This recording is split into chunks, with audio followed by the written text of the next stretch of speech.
السلام عليكم ورحمة الله وبركاته. النهاردة معانا مباراة من الزمن الجميل، مباراة عظيمة جدا. ميكائيل تال ضد سباسكي. يلا بينا نخش على في الموضوع. ميكائيل تال يبدأ اي 4، بيبدأ في الوسط، يقول له اي 6 دي 6. كأني فرنسي ممكن اخش في تشكيلات البيرك. قال له هاخد يا حبيبي تريبل دبل وسط. قال له نايت ممكن بيدا، قال له نايت حامية البيدا. قال له جي 6 وفنكة الفيل وضرب الوسط وتشكيلات البرك. قال له عادي اخد تريب الوسط، انت سايب لي الوسط مفتوح. قال له بيشب. قال له انا هضرب بالحصان. قال له اضرب لك الوسط. قال له انت فتحت الوتر ده على الملك فاديك كش. تمام، اغطي بالفيل يا عم. قال له خد اي 5. طالب حصانك لو ناوي تاكل، اكل بتيمبو على الفيل. مش هتقدر تعمل حاجة، تحوش الفيل تخسر. اوكي، كده انت خسران قطعة، فالاكل غلط.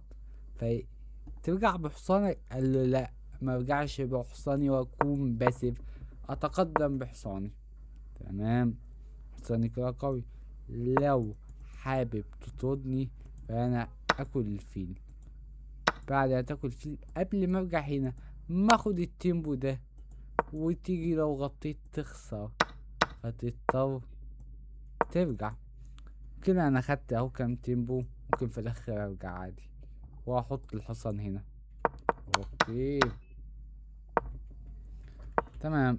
قال له اي 6 اي 6. ما اقدرش اكل عشان الربط. طب لو اكلت بالبيضة، اقول له نايت طالب فيلك وطالب حصانك، فلما تاكل اكل بالحصان وطالب البيه، ولو انت عطيتني كش اغطيه بالبيضة عشان لما تاكل اكل ده وطالب البيضة، والبيضة ده هيسقط وانت مش هتقدر تبيت. يعني تخيل في حد هيبيت في الموقف ده؟ في حد يا جدع هيبيت في الموقف ده غير النايت هنا؟ فانت اكيد مش هتيجي كينج هنا وتبلع المات دي.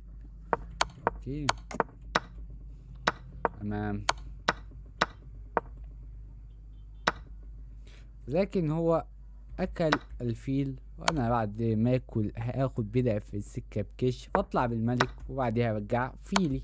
تمام، قال له كوين بكش. ممكن حصانك طبعا هنا ما ينفعش عشان ما فيش حصان بيتاكل فبلندر فيرجع. ولو حب ياكل بدع في بدع عادي جدا اكل بالنايت. تمام، اكل فعلا بدع. اوكي، رجع بالفيل اكل فعلا بدع في بدع. اكل بالبيضة تاكل بالفيل، اكل بتنبو عوك. تمام، قال له نايت بتنبو على الوزير وحامي الروك.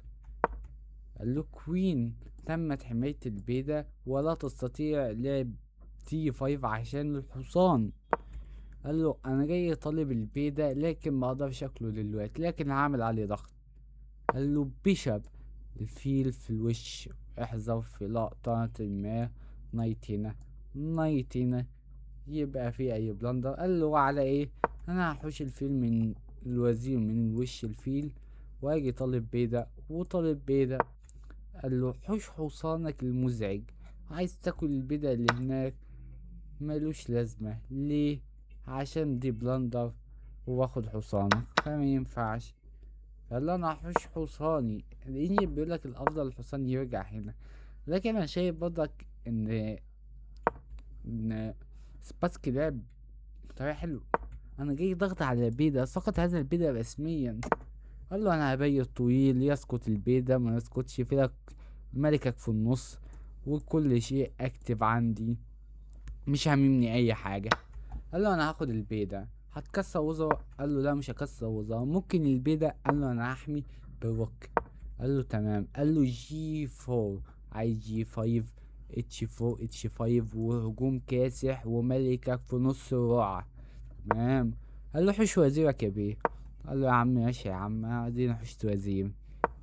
قال له انا رجعت نايت، انا عايز اجيب النايت في نص الماتش ويبقى اكتف وليه علاقة بالمدعكة اللي بتحصل.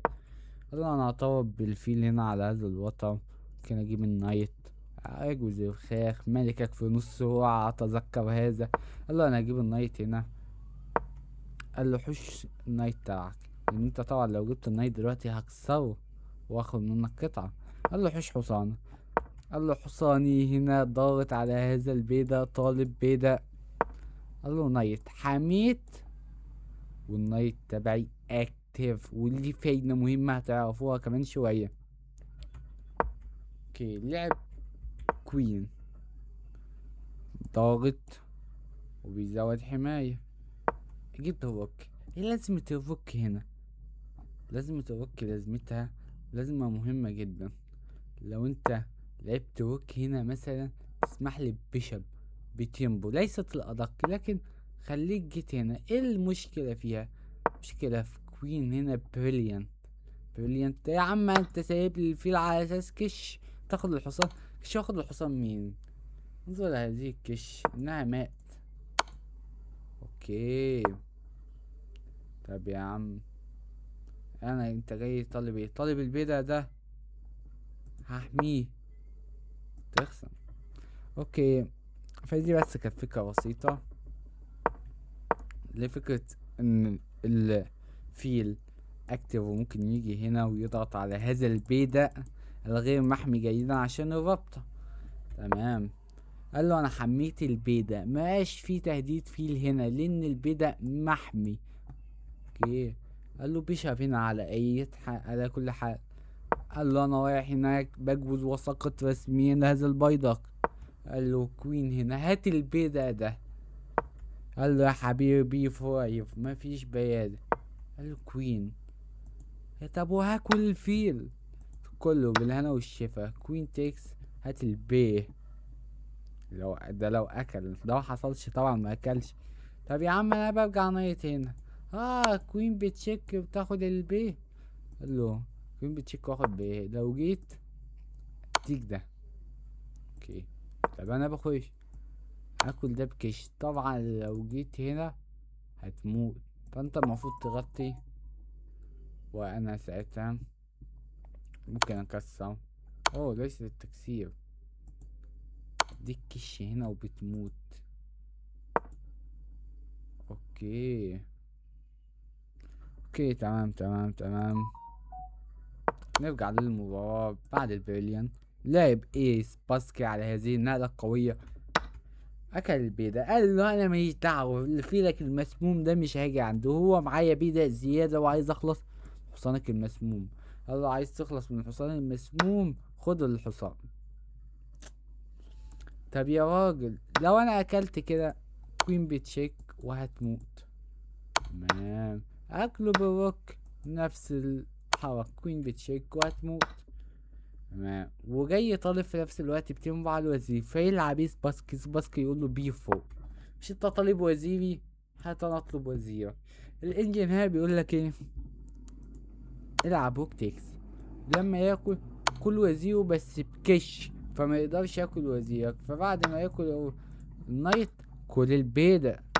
تمام، لكن دي ما تلعبتش. تلعب اكل البيضة يا عم، والمسامح كريم. وما يقدرش يمد. ما يقدرش يمد عشان لما يمد اديله كش. بعد ياكل الحصان بكش. ترجع بالكوين.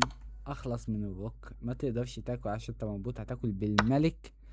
اجي كش. ترجع بالحصان. ارجع بالفيل.